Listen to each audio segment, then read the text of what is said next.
There is a very famous story written in the Bible about Jesus walking on water. I know a lot of people know it, and I wanted to read from this story a little bit, specifically about his disciple Peter, who walked on water. It's written in Matthew chapter 14, verses 28 and 29. And Peter answered him and said, "Lord, if it is you, command me to come to you on the water." So he said, "Come." And when Peter had come down out of the boat, he walked on the water to go to Jesus. A very interesting story about a very extraordinary thing that happened, and very visually striking, as you could say, very memorable.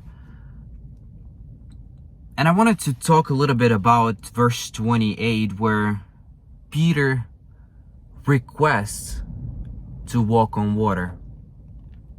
As I've thought about it, I realized that by Peter requesting, Peter gives us an example of what it means to be a person of action. Because a lot of times I've realized for myself, and I know for a lot of people, we tend to be a more lazy type of Christians. A type that kind of waits for the Lord to call him.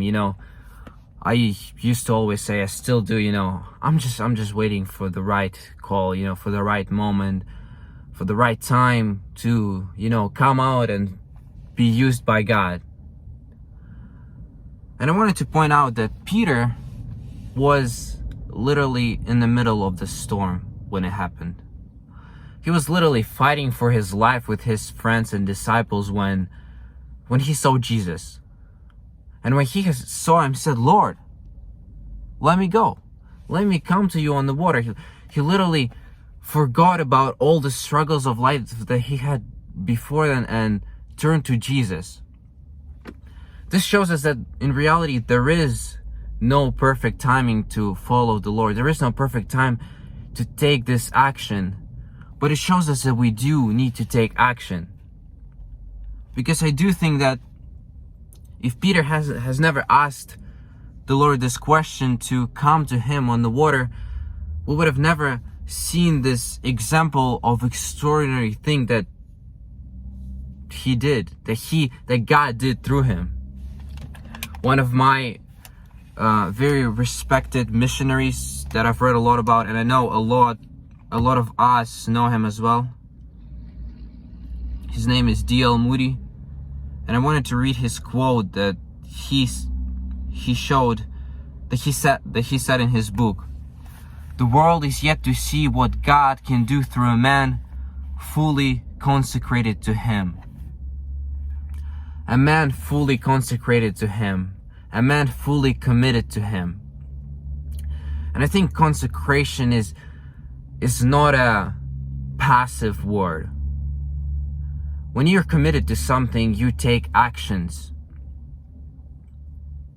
And I love how he says the world is yet to see what God can do through that man, because in reality, before Peter had walked on water, I don't think any human has ever done it before. And I don't think anybody has ever done it since. Unless I don't know anything, unless I don't know it.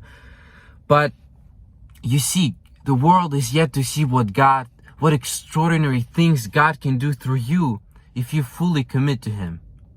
If you take this action to commit to him, when you desire to follow him, when you follow him through actions. D.L. Moody finishes his quote by saying, "But by God's grace, I aim to be that man." So I wanted to encourage us today and say, aim to be that man. Because God uses willing people. He uses people who follow him with their actions, who ask him. So ask and be willing, and God bless.